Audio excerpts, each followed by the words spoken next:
السلام عليكم يابا. اليوم راح أعلمكم شلون تنظفون سمك الزوري بأسهل طريقة.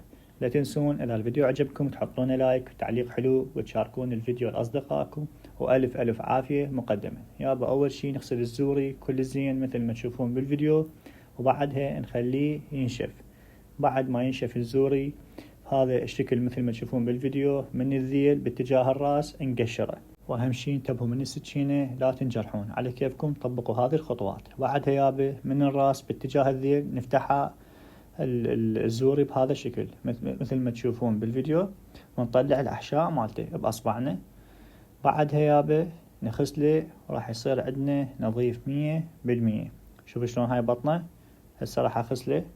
بعد ما غسلته شوفوا شلون صار باع البطن مالته شلون نظيفة. هسه نجي على أهم خطوة، خطوة التمليح.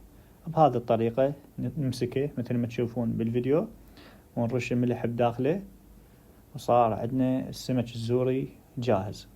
هسه تخلوه بالمجمدة تغلوه مباشرة، صار عندكم جاهز 100%.